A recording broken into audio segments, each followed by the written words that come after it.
ತಗೊಂಡವರು ಶ್ರೀ ಗೋಪಾಲ್ ಸ್ವಾಮಿ ಅವರು, ಹಾಗೆ ಯುವ ಮುಖಂಡರು ಸ್ನೇಹಿತರು ದೀಪು ಅವರು, ಹಿರಿಯರು ರಾಜಪ್ಪನವರು ಇದ್ದಾರೆ, ಶಿವಪ್ಪನವರು, ಶ್ರೀ ವಿಜಯ್ ಕುಮಾರ್ ಅವರು, ಜಿಲ್ಲಾ ಕಾರ್ಯಾಧ್ಯಕ್ಷರು ಶ್ರೀ ಶಶಿ ಅವರು, ಹಾಗೆ ಶಂಕರ್ ಅವರು, ರಾಮಚಂದ್ರ ಅವರು, ಮಂಜಣ್ಣವರು, ನಮ್ಮ ಯುವ ಸ್ನೇಹಿತರು ಮುಖಂಡರು ಮಹೇಶ್ ಅವರು, ಮೂರ್ತಿ ಅವರಿದ್ದಾರೆ. ಹೀಗೆ ವೇದಿಕೆ ಮೇಲೆ ಮಂಜೇಗೌಡರು ಬ್ಲಾಕ್ ಅಧ್ಯಕ್ಷರು, ಇತರ ಎಲ್ಲ KPCC ಸದಸ್ಯರು, ನಮ್ಮ ಎಲ್ಲ ಘಟಕಗಳ ಪದಾಧಿಕಾರಿಗಳು, ಆಗಮಿಸಿರುವ ಎಲ್ಲ ಕಾಂಗ್ರೆಸ್ ಪಕ್ಷದ ಕಾರ್ಯಕರ್ತರು, ಮುಖಂಡರು, ಸುದ್ದಿ ಮಾಧ್ಯಮದ ಸ್ನೇಹಿತರೆ, ಇವತ್ತು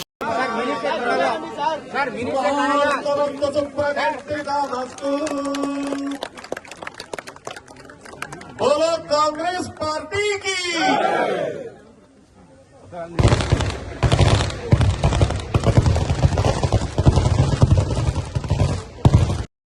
ನಮ್ಮ ಚನ್ನರಾಯಪಟ್ಟಣ ಭಾಗದಲ್ಲಿ ಕಾಂಗ್ರೆಸ್ಗೆ ಒಂದು ಶುಭ ದಿನ ಅಂತ ಹೇಳ್ಬೋದು.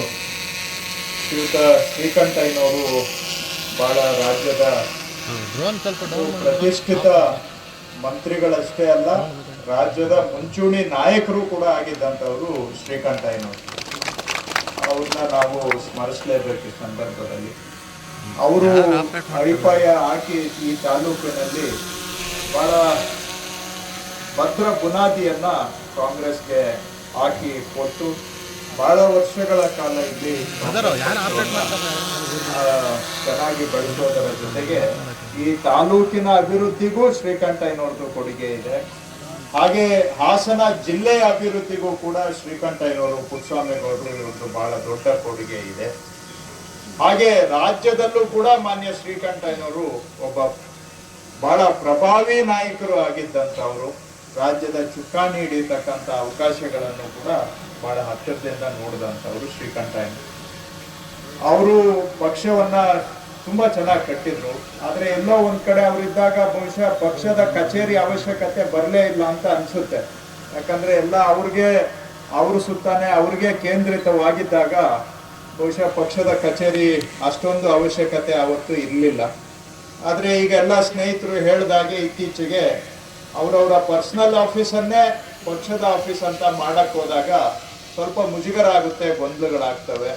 ಅದನ್ನ ನಿವಾರಣೆ ಮಾಡೋದಕ್ಕೋಸ್ಕರ ಇವತ್ತು ನಮ್ಮ ಸರ್ಕಾರ ಬಂದ ನಂತರ ಇದಕ್ಕೆ ಕಾಂಗ್ರೆಸ್ ಭವನವನ್ನ ಕಟ್ಟೋದಕ್ಕೆ ಒಂದು ತನ್ನದೇ ಆದಂತ ಸ್ವಂತ ಜಾಗವನ್ನ ಇವತ್ತು ಎಲ್ಲಾ ಮುಖಂಡರು ಕೂಡ ಸೇರಿ ಸರ್ಕಾರದಲ್ಲಿ ಮನವಿ ಮಾಡಿ ಮಾನ್ಯ ಮುಖ್ಯಮಂತ್ರಿಗಳು, ಉಪಮುಖ್ಯಮಂತ್ರಿಗಳ ಸಹಕಾರದಿಂದ ಒಂದು ಶಾಶ್ವತವಾಗಿ ಸ್ವಂತ ಒಂದು ಸೈಟ್ ಅನ್ನ ಮಾಡಿಕೊಳ್ಳುವಂತ ಒಂದು ಒಳ್ಳೆ ಕೆಲಸವನ್ನ ತಾವೆಲ್ಲರೂ ಮಾಡಿದ್ದೀರಾ. ತಮಗೆ ನನ್ನ ಅಭಿನಂದನೆಗಳು. ಸೈಟು ಸಿಕ್ಕಿದ ಮೇಲೆ ಅದಕ್ಕೆ ಕಚೇರಿನೂ ಕಟ್ಟಬೇಕು ಅಂತೇಳಿ ಮತ್ತೆ ಎಲ್ಲಾ ಮುಖಂಡರು ಒಂದುಗೂಡಿ ಏನೇ ಮಾಡಿ ಒಂದು ಕಾಂಗ್ರೆಸ್ ಕಚೇರಿಯನ್ನ ಕಟ್ಟಬೇಕು ಅಂತ ಮುಂದೆ ಹೆಜ್ಜೆಯನ್ನ ಇಟ್ಟಿರೋದು ಕೂಡ ಬಹಳ ಒಳ್ಳೆ ಸೂಚನೆ. ಅದರ ಜೊತೆಗೆ ಇವತ್ತು ಅದಕ್ಕೆ ಬುದ್ಧಿ ಪೂಜೆಯನ್ನ ನೆರವೇರಿಸತಕ್ಕಂತ ಶುಭ ಕೆಲಸವನ್ನು ಕೂಡ ಮಾಡಿದ್ದೀರಾ. ಇದು ಚನ್ನರಾಯಪಟ್ಟಣ ತಾಲೂಕಿನ ಕಾಂಗ್ರೆಸ್ಗೆ ಒಂದು ರೀತಿ ಶುಭ ದಿನ ಅಂತ ನಾನು ಹೇಳಲಿಕ್ಕೆ ಬಯಸ್ತೇನೆ. ಗೋಪಾಲ್ ಸ್ವಾಮಿ ಅವರು ಮಾತಾಡ್ತಾ ಹೇಳಿದ್ರು, ಯಾರೋ 4 ಜನ ಹಾಕಿನೂ ಕೂಡ ಬಂಡವಾಳ ಹಾಕಿನೂ ಆಫೀಸ್ ಕಟ್ಟಬಹುದು, ಆದ್ರೆ ಅವಾಗ ಅದು ನಿಜವಾಗಿ ಅರ್ಥಪೂರ್ಣ ಆಗೋದಿಲ್ಲ. ನೀವ್ ಹೇಳ್ಬೋದು, ನೀವೇ ಸ್ಟೇಜ್ ಮೇಲೆ ಇರೋರು 4 ಜನ ಹಾಕೊಂಡು ಕಟ್ರಿ ಅಂತ. ಕಟ್ತಾರೆ, ಅವ್ರೇನ್ ಇಲ್ಲ ಅಂತ ಹೇಳೋದಿಲ್ಲ, ಅವ್ರೇನ್ ಹಿಂದಕ್ಕೆ ಹೋಗೋರು ಏನಲ್ಲ, ಮಾಡ್ತಾರೆ. ಆದ್ರೆ ಮಾಡಿದ್ರೆ ಕಾಂಗ್ರೆಸ್ ಕಾರ್ಯಕರ್ತನ ಹಕ್ಕು ಏನು ಉಳಿಯುತ್ತೆ ಅಲ್ಲಿಗೆ? ಯಾರೋ 4 ಜನ ಬಂಡವಾಳ ಶಕ್ತಿ ಇರೋರು ಮಾತ್ರ ಬಂಡವಾಳ ಹಾಕಿ ಕಟ್ಬಿಟ್ರೆ ನಾಳೆ ಕಾಂಗ್ರೆಸ್ ಕಾರ್ಯಕರ್ತನು ಇದು ನನಗೂ ಈ ಭವನದಲ್ಲಿ ಇಷ್ಟೇ ಹಕ್ಕು ಇದೆ ಅಂತ ಹೇಳ್ಬೇಕಾದ್ರೆ ಅದರಲ್ಲಿ ಒಂದು ಭಾಗ ಇರ್ಬೇಕಲ್ವಾ? ಆವಾಗ ನಿಮಗೂ ಒಂದು ಹಕ್ಕು ಬರ್ತದೆ ರೀ ಸ್ವಾಮಿ, ನಾನು ಒಬ್ಬ ಕಾರ್ಯಕರ್ತ, ನನಗೂ ಹಕ್ಕಿದೆ ಅಂತ ಕೇಳ್ಬೇಕು ಅಂತಂದ್ರೆ ಬರೀ 4 ಜನ ನೀವು ಕಟ್ರಿ ಅಂತಲ್ಲ, ಕಟ್ತಾರೆ, ಅವ್ರು ಹಾಕ್ತಾರೆ, ಅವ್ರೇನು ಹಾಕೋದಿಲ್ಲ ಅಂತೇನು ಹೇಳಲ್ಲ, ಹಾಕ್ಲೇಬೇಕಾಗುತ್ತೆ. ನೀವು ಸಹಕಾರ ಇಲ್ಲಿ ನೆಲೆಯೂರಿದೆ, ಅದನ್ನ ಸಂಘಟನೆ ಮಾಡುವಂತ ಜವಾಬ್ದಾರಿ ನಮ್ಮೆಲ್ಲ ಜವಾಬ್ದಾರಿ ಆಗಿರ್ತದೆ. ಕಳೆದ ವಿಧಾನಸಭಾ ಕ್ಷೇತ್ರದಲ್ಲಿ ಗೋಪಾಲಣ್ಣ ಅವರು ನಾವೆಲ್ಲ ಹತ್ತತ್ರ ಬಂದು ಚುನಾವಣೆಯಲ್ಲಿ ಸೋತ್ವಿ. ಅದು ನಮ್ಮ ಯಾವ್ಯಾವ ತಪ್ಪದಲ್ಲಿ ಅನ್ನೋದನ್ನ ನಾವು ಮನವರಿಕೆ ಮಾಡ್ಕೊಬೇಕಾಗ್ತದೆ. ಈ ಬಾರಿ ಅದು ಯಾವುದೂ ಆಗಲ್ಲ. ಮುಂದಿನ ಈ 2028ರ ಮೊದಲೇ ಆ ಜಯ ಯಾವ್ದಾದ್ರು ಇಡೀ ರಾಜ್ಯಕ್ಕೆ ಸಿಗ್ತದೆ ಅಂತ ಹೇಳಿದ್ರೆ ಅದು ಶ್ರವಣಬೆಳಗೊಳ ವಿಧಾನಸಭಾ ಕ್ಷೇತ್ರ. ಅದಕ್ಕೆ ನಾವೆಲ್ಲ ಪಣತೊಟ್ಟಿ ಸ್ಥಳೀಯ ಸಂಸ್ಥೆ ಚುನಾವಣೆಗಳಾಗಿರ್ಬೋದು, ಈಗ ಫ್ಯಾಕ್ಟರಿ ಚುನಾವಣೆ ಬರ್ತದೆ, ಜಿಲ್ಲಾ ಪಂಚಾಯತಿ, ತಾಲೂಕ್ ಪಂಚಾಯತಿ ಮತ್ತೆ ಗ್ರಾಮ ಪಂಚಾಯತಿ ಚುನಾವಣೆಗಳು ಬರ್ತದೆ. ಇದಕ್ಕೆಲ್ಲ ಸನ್ನದ್ಧರಾಗುವಂಥ ಕೆಲಸವನ್ನ ನಾವು ಮಾಡಬೇಕು. ನಾವು ವೇದಿಕೆ ಎಲ್ಲ ನಾಯಕರು ನಿಮ್ಮ ಜೊತೆಗಿದ್ದೀವಿ, ನಾವೆಲ್ಲ ಒಂದಾಗಿದ್ದೀವಿ. ಅದರಲ್ಲಿ ಯಾವುದೇ ರೀತಿಯ ನಿಮಗೆ ಸಮಸ್ಯೆ ಅನುಮಾನ ಬೇಡ. ನಿಮ್ಮ ಹಿಂದೆ ನಾವು ಕಾರ್ಯಕರ್ತರು ಹಿಂದೆ ನಾವು ಪ್ರಾಮಾಣಿಕವಾಗಿ ದುಡಿಯುವಂಥ ಕೆಲಸವನ್ನ ನಾವು ಮಾಡ್ತೀವಿ. ಯಾಕಂತ ಹೇಳಿದ್ರೆ ಇವತ್ತು ರಾಜ್ಯದಲ್ಲಿ ಅತ್ಯುತ್ತಮವಾದಂತಹ ಆಡಳಿತನ ಕೇಂದ್ರ ಸರ್ಕಾರದ ಮುಖ್ಯಮಂತ್ರಿಗಳಾದಂತಹ ಸಿದ್ದರಾಮಯ್ಯ ಸಾಹೇಬರು, ಡಿ ಕೆ ಶಿವಕುಮಾರ್ ಸಾಹೇಬರು ಕೊಡ್ತಾ ಇದ್ದಾರೆ. ಜೊತೆಗೆ ಯಾಕಂತ ಹೇಳಿದ್ರೆ 5 ನಮಗೆ ಕೆಲಸ ಯಾವ್ದಾಗಿದೆಯೋ ಬಿಟ್ಟಿದೆಯೋ ಗೊತ್ತಿಲ್ಲ, ಆದ್ರೆ ನಾವು 5 ಗ್ಯಾರಂಟಿ ಕೊಡ್ತಿದೀವಾ ಇಲ್ವಾ, ಅದನ್ನ ನಾವು ಕಾರ್ಯಕರ್ತರುಗಳು ನಮ್ಮ ಜವಾಬ್ದಾರಿ ಏನಂತ ಹೇಳಿದ್ರೆ ಅದನ್ನ ಮನವರಿಕೆ ಮಾಡುವಂತ ಕೆಲಸವನ್ನ, ಮತದಾರರಲ್ಲಿ ಮಾಡುವಂತ ಕೆಲಸವನ್ನ ನಾವು ಮಾಡಬೇಕು.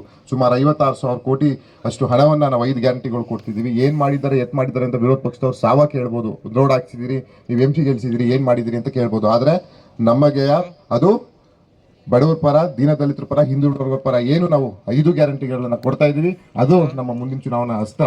ಹಾಗಾಗಿ ಇದನ್ನ ಅತ್ಯಂತ ವ್ಯಾಪಕವಾಗಿ ಪ್ರಚಾರ ಮಾಡುವಂತ ಕೆಲಸ ನಮ್ಮ ಕಾರ್ಯಕರ್ತರ ಬಂಧುಗಳದಾಗಿರ್ತದೆ. ಜೊತೆಗೆ ಅತ್ಯಂತ ಕ್ರಿಯಾಶೀಲವಾಗಿ ನಮ್ಮ 2 ಬ್ಲಾಕ್ ಕಾಂಗ್ರೆಸ್ನ ಅಧ್ಯಕ್ಷ ಅಂತಹ ಮಂಜಣ್ಣ ಅವರು, ರಾಮಚಂದ್ರ ಅವರು ಅತ್ಯಂತ ಕ್ರಿಯಾಶೀಲವಾಗಿ ಕೆಲಸವನ್ನ ಮಾಡ್ತಿದ್ದಾರೆ. PCC ಸದಸ್ಯರುಗಳಾಗಿರ್ಬೋದು, ನಮ್ಮ ಗೋಪಾಲಣ್ಣ ಅವರ ನೇತೃತ್ವದಲ್ಲಿ ಅತ್ಯಂತ ಬಲಿಷ್ಠವಾದಂತಹ ಒಂದು ಗುಡ ನಮ್ಮ ಶ್ರವಣಬೆಳಗೊಳ ವಿಧಾನಸಭಾ ಕ್ಷೇತ್ರದಲ್ಲಿದೆ. ಇದೇ ರೀತಿ ಮುಂದೋಗಂತ ಕೆಲಸವನ್ನ ಮಾಡಲಿ. ನಾನು ಮತ್ತೆ ಗೌರವಾನ್ವಿತ ಜಿಲ್ಲಾ ಉಸ್ತುವಾರಿ ಸಚಿವರು ಬಂದ ಮೇಲೆ ನಮ್ಮ ಜಿಲ್ಲೆಗೆ ಒಂದು ಒತ್ತವಾದಂತಹ ಹುರುಪು ಬಂದಿದೆ. ಕಂದಾಯ ಇಲಾಖೆಲಾಗಿರ್ಬೋದು, ಜಿಲ್ಲೆಯ ಇಡೀ ಆಡಳಿತ ವರ್ಗನೇ ಒಂದು ಚುರುಕು ಮೂಡಿಸುವಂತ ಕೆಲಸವನ್ನ ಮಾಡಿ ಒಂದು ಅಭಿವೃದ್ಧಿ ಪಥದತ್ತ ತಗೊಂಡು ಹೋಗೋ ಕೆಲಸ ಮಾಡ್ತಾರೆ. ಅವ್ರ ಮಾರ್ಗದರ್ಶನ ನಾವೆಲ್ಲ ಸಾಗುವಂತ ಕೆಲಸವನ್ನ ನಾವೆಲ್ಲ ಮಾಡೋಣ. ನಮ್ದು ಒಂದೇ ಗುರಿ, ಚನ್ನರಾಯಪಟ್ಟಣದಲ್ಲಿ ಕಾಂಗ್ರೆಸ್ ಬಾವುಟ ಹಾರಿಸುವಂತ ಕೆಲಸವನ್ನ ನಾವು ಮಾಡಬೇಕು. ಅದು ಯಾವುದೇ ಚುನಾವಣೆಗಳಾಗಿರ್ಲಿ, ನಾವು ನಮ್ಮ ತಾಯಿ ಯಾರು, ನಮಗೆ ನಮ್ಮ ಕುಟುಂಬ, ನಮಗೆ ಜನ್ಮ ಕೊಟ್ಟ ತಾಯಿಗೆ ನಾವು ಎಷ್ಟು ಗೌರವ ಕೊಡ್ತೀವೋ ಅಷ್ಟೇ ಗೌರವನ ನಾವು ಯಾವ ಪಕ್ಷದಲ್ಲಿ ಇದೀವಿ ಆ ಪಕ್ಷ, ನಮ್ಮ ಕಾಂಗ್ರೆಸ್ ಪಕ್ಷಕ್ಕೆ ನಾವು ಗೌರವ ಕೊಡುವಂತ ಕೆಲಸವನ್ನ ಮಾಡಬೇಕು. ಯಾವುದೇ ರೀತಿಯ ಏನು ವೈಮನಸ್ಸಿಟ್ಕೊಳ್ದೆ ನಾವೆಲ್ಲ ಸಾಗೋಣ. ನಮ್ಮ ಮುಂದಿನ ದಿನದ ನಮ್ಮ ಗುರಿ ಅದೊಂದೇ, ಕಾಂಗ್ರೆಸ್ ಪಕ್ಷದ ಜಯ. ಅದಕ್ಕೆ ನಾವೆಲ್ಲ ಶ್ರಮ ಪಡುವಂತ ಕೆಲಸವನ್ನ ನಾವು ಮಾಡೋಣ ಅಂತ ಹೇಳ್ತಾ ಇವತ್ತು ಗೋಪಾಲ್ ಚಮಣ ಅವರ ಒಂದು ನೇತೃತ್ವದಲ್ಲಿ CS ಐಟನ್ನ ಮಂಜೂರನ್ನ ಮಾಡಿಸಿ ನಮ್ಮ ಬ್ಲಾಕ್ ಕಾಂಗ್ರೆಸ್ ವತಿಯಿಂದ ಮಂಜಣ್ಣ ಅವರು, ರಾಮಚಂದ್ರ ಎಲ್ಲ ಜೊತೆಗೂಡಿ ಇವತ್ತು ಅಡಿಪಾಯವನ್ನು ಹಾಕುವಂತ ಕೆಲಸವನ್ನ ಮಾಡಿದಿರಿ. ಇದೇ ರೀತಿ ಮುಂದಿನ ದಿನಗಳಲ್ಲಿ ಎಲ್ಲ ಸೇರಿ ಪಕ್ಷ ಬಲಿಷ್ಠವಾಗಿರುವಂತ ಕೆಲಸ, ಸಂಘಟನೆ ಮಾಡುವಂತ ಕೆಲಸವನ್ನ ನಾವೆಲ್ಲ ಸೇರಿ ಮಾಡೋಣ ಅಂತ ಹೇಳ್ತಾ ಇವತ್ತು ಕರ್ಸಿ ಆತ್ಮೀಯವಾಗಿ ನಮ್ಮ ಪಕ್ಷದ ಸಂಘಟನೆಗೆ ಎಲ್ಲ ಒಂದ್ ಕಡೆ ಮುಜುಗರ ಇರ್ತಾ ಇತ್ತು ನಮ್ಮ ಕಾರ್ಯಕರ್ತರಲ್ಲಿ. ಗೋಪಾಲ ಸ್ವಾಮಿ ಆಫೀಸು, ಪುಟ್ಟಗೌಡರ ಆಫೀಸು, ದೀಪು ಆಫೀಸು ಅಂತ ಯಾವಾಗ್ಲೂ ಒಂಥರ CM ಬಂದಾಗ ಕಚೇರಿ ಉದ್ಘಾಟನೆ ಆಗಿದ್ದು ಒಂದು ತಪ್ಪುಗಳಾಗಿತ್ತು. ಯಾರ್ದು ಬೇಡ ಅಂತ ನಮ್ಮ ಸಿದ್ದರಾಮಯ್ಯ, ಡಿ ಕೆ ಶಿವಕುಮಾರ್ ನೇತೃತ್ವದಲ್ಲಿ ಬೈರ್ತಿ ಸುರೇಶು ಮತ್ತು ನಮ್ಮ ಕೃಷ್ಣ ಬೈರೇಗೌಡ ಆಶೀರ್ವಾದ ನಮ್ಮ 101 ಕಾಂಗ್ರೆಸ್ ಭವನ ಕಟ್ಟಡದಲ್ಲಿ ನಮ್ಮ ತಾಲೂಕಿಗೆ ಒಂದು ಅವಕಾಶವನ್ನ ನಮ್ಮ ಕೃಷ್ಣ ಬೈರೇಗೌಡರು, ಬೈರ್ತಿ ಸುರೇಶ್ ಅವರು ಪೂರಕವಾಗಿ ಆತ್ಮೀಯರಿಗೆ ಉತ್ಪೂರ್ವಕ ಸುಸ್ವಾಗತ ಮತ್ತು ಅಭಿನಂದನೆಗಳನ್ನ ನಾನು ತಿಳಿಸ್ತಾ, ಹಾಗೆ ವರ್ಕಿಂಗ್ ಪ್ರೆಸಿಡೆಂಟ್ ಶಶಿ ಅವರು ಅದರ ಅವರು ಕೂಡ ನಾನು ಅಭಿನಂದನೆಗಳನ್ನ ತಿಳಿಸ್ತಾ, ವೇದಿಕೆ ಮೇಲೆ ನಮ್ಮ ಪಕ್ಷದ ಹಿರಿಯ ಮುಖಂಡರುಗಳಾದ ಸಿ ರಾಜಪ್ಪ ಅವರು, ವಿಜಯಣ್ಣ ಅವರು, ನಮ್ಮ ಬ್ಲಾಕ್ ಅಧ್ಯಕ್ಷರು ಮಂಜೇಗೌಡರು, ನಮ್ಮ ಶಂಕರಣ್ಣ, ನಮ್ಮ ಮತ್ತೊಬ್ಬರು ಬ್ಲಾಕ್ ಅಧ್ಯಕ್ಷರು ರಾಮಚಂದ್ರ ಅವರು, ಹಾಗೆ ಮೂರ್ತಿ ಅವರು, ಜಾವರ್ ಮಂಜು ಅವರು, ನಮ್ಮ ಹಾಸನದ ಮುಖಂಡರಾದ ಮಹೇಶಣ್ಣ ಅವರು, ಹಿಂದೆ ಇರ್ತಕ್ಕಂಥ ನಮ್ಮ ತಾಲೂಕ್ ಪಂಚಾಯತಿ ಮತ್ತು ಅಧ್ಯಕ್ಷರುಗಳು ಮಾಜಿ ಆನಂದ್ ಅವರು, ಹಾಗೂ ಮಂಜಣ್ಣ, ಪ್ರಕಾಶ್, ಎಲ್ಲರೂ ಕೂಡ ಹೆಸರಿನಿಂದ ಅನ್ಯತಾ ಭಾಷೆ ಬೇಡ. ಯಾಕಂದ್ರೆ ನಮ್ಮ ಸಾಹೇಬರಿಗೆ ಯಾವಾಗಲೂ ಒಂದು ಇದು ಕೆಲಸ ಮುಖ್ಯ, ಕಾರ್ಯ ಮಾತು ಕಮ್ಮಿ ಅವ್ರದ್ದು. ನಮ್ಗೆಲ್ಲರೂ ಕೂಡ ಅದನ್ನ ಟ್ರೈನಿಂಗ್ ಕೊಟ್ಟಿದ್ದಾರೆ. ನಮ್ಮ ತಾಲೂಕಿಗೆ ಪ್ರಥಮವಾಗಿ ನಮ್ಗೆ ರಾಜಕೀಯವಾಗಿ ಅವರು ಕೂಡ ಡಿ ಕೆ ಶಿವಕುಮಾರ್ ನಮ್ಗೆ ಆಶೀರ್ವಾದ ನೀಡಿದ್ರೆ, ಜಿಲ್ಲಾ ಪಂಚಾಯತಿ ಚುನಾವಣೆ ನಡೆದಂತ ಸಂದರ್ಭದಲ್ಲಿ ನನ್ನ ಸಹೋದರ ಮತ್ತು ನಂಜುಂಡಪ್ಪ ಇಬ್ಬರು ಗೆಲ್ಲಕ್ಕೆ ಇಡೀ ಜಿಲ್ಲೆಯಲ್ಲಿ 2 ಗೆದ್ದಾಗ ಕೃಷ್ಣ ಬೈರೇಗೌಡ 2 ಕ್ಷೇತ್ರಕ್ಕೆ NOC ಬಂದಿದ್ರು, ಒಂದು ಕೇಳಿ ಒಂದು ಜಾಗರು. ಆಗ ರಂಗಸ್ವಾಮಿ ಗೆದ್ದ, ಅಲ್ಲಿ 40 ಓಟಲ್ಲಿ ಮಂಜುನಾಥ್ ಸೋತ. ಅದು ಒಂದು ಯುವ ಶಕ್ತಿಯನ್ನ ಕಟ್ತಕ್ಕಂಥ ಕೆಲಸವನ್ನ ನಾವಿರ್ಬೋದು, ದೀಪು ಇರ್ಬೋದು, ಅವ್ರ ಕೈ ಕೆಳಗೆ ಕೆಲಸ ಮಾಡಿರ್ತಕ್ಕಂಥದ್ದು. ಹಾಗಾಗಿ ನಿನ್ನೆ ಡಿ ಕೆ ಶಿವಕುಮಾರ್ ಅವರ ಹುಟ್ಟುಹಬ್ಬ ಇತ್ತು ಕೂಡ, ನಮ್ಮ ಉಪಮುಖ್ಯಮಂತ್ರಿ ಅದನ್ನು ಕೂಡ ನಿನ್ನೆ ಹೋಮವನ್ನ ನಿನ್ನೆ ಪೂಜೆ ಮಾಡಿಬಿಟ್ಟಿದ್ದೆ ಸರ್. ನಿನ್ನೆ ಎಲ್ಲನೂ ಕೂಡ ಪೂಜೆ ಪುರಸ್ಕಾರಗಳನ್ನೆಲ್ಲ ಮಾಡಿದ್ದು. ಹಾಗಾಗಿ ಅವರ ಒಂದು ಕಾರ್ಯಕ್ರಮವನ್ನು ಕೂಡ ನೆನೀತಾ ನಮ್ಮ ಗುಡಿ ಭಟ್ರು ತಮಗೆಲ್ಲ ಗೊತ್ತಾಯಿದೆ, ನಿರಂತರವಾಗಿ ನಿನ್ನೆಯಿಂದ ನಮಗೆಲ್ಲ ಪೂಜೆ ವ್ಯವಸ್ಥೆಯನ್ನು ಮಾಡಿದ್ದಾರೆ.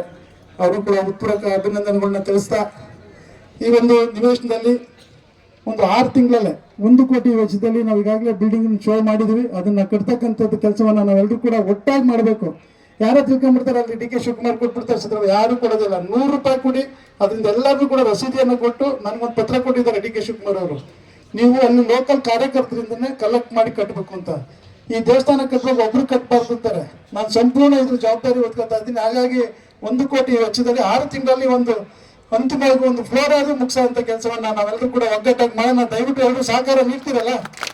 100 ರೂಪಾಯಿ ಮೇಲೆ ಎಷ್ಟಾದ್ರೂ ಕೊಡ್ಬೋದು, ನಿಮ್ಮ ಇಷ್ಟ. ನನ್ನ ರಘು ಮೇಲೆ ಹೇಳ್ತಾ ಇದ್ದೆ, ಇಲ್ಲ ನಾನು 5,000 ಕೊಡ್ತೀನಿ ಎಂದು. ಇನ್ನೊಂದು 2 ಸಲ ರಸೀದಿ ಮಾಡೋಣ. ನನಗೆ ಅದನ್ನ ಅಧಿಕೃತ ಪತ್ರ ಕೊಟ್ಟಿದ್ದಾರೆ ಅಧ್ಯಕ್ಷರು ಡಿ.ಕೆ. ಶಿವಕುಮಾರ್ ಸಾಹೇಬರು. ನೀವು ಅಲ್ಲೇ ಲೋಕಲಲ್ಲಿ ಕಟ್ಟಬೇಕು, ಇಲ್ಲಿ ನಾನಿದ್ದೀನಿ ದುಡ್ಡು ಕಳಿಸ್ತಪ್ಪ ಅಂತ ನಿಮಗೆ ಶ್ರಮ ಇರಬೇಕು, ಪ್ರತಿ ಊರಿಗೂ ಹೋಗ್ಬೇಕು, ಪ್ರತಿ ಮನೆ ಭೇಟಿ ಮಾಡಬೇಕು ಅನ್ನೋ ಒಂದು ಆಶೀರ್ವಾದದಿಂದ ಹೇಳಿದ್ದಾರೆ. ಹಾಗಾಗಿ ಮಾಡ್ತಕ್ಕಂಥ ಕೆಲಸ ಮಾಡೋಣ. 5 ಗ್ಯಾರಂಟಿ ಜೊತೆಗೆ ಮತ್ತೊಂದು ಅಂದ್ರೆ ನಮ್ಮ ಕೃಷ್ಣ ಬೈರೇಗೌಡ ಈ ರಾಜ್ಯಕ್ಕೆ ಭೂಮಿ ಎಲ್ಲರಿಗೂ ಸಿಗ್ತಕ್ಕಂಥದ್ದು, ರೈತರನ್ನ ಕಾಪಾಡ್ತಕ್ಕಂಥ ಕೆಲಸ ಮಾಡೋದೇ 6ನೇ ಗ್ಯಾರಂಟಿ. ಈಗಾಗಲೇ ಮೇ 20ಕ್ಕೆ ತುಮಕೂರಿನಲ್ಲಿ ಒಂದು ಕೆಲಸ ಮಾಡ್ತಕ್ಕಂಥದ್ದು ಹೊರಟಿದ್ದಾರೆ. ಈಗಾಗಲೇ ಹಾಸನದಲ್ಲಿ ಕಳೆದ 4 ತಿಂಗಳ ಪತ್ರ ಮತ್ತು ಖಾತವನ್ನ ಪೋಡಿಯನ್ನ ಮಾಡ್ತಕ್ಕಂಥ ಕೆಲಸ ಸಂಪೂರ್ಣ ಅವ್ರ ಬಾಯಲ್ಲಿ ನಾವು ಕೇಳೋಣ. ಯಾಕೆಂದ್ರೆ ಇವತ್ತೆಲ್ಲಿ ಇಡೀ ರಾಜ್ಯ ಸಫರ್ ಆಗ್ತಾ ಇತ್ತು, ಅಂತ ಒಂದು ಸಂದರ್ಭದಲ್ಲಿ ನಮ್ಮ ಸಂಪೂರ್ಣವಾಗಿ ಕೆಲಸವನ್ನ ಮಾಡಿ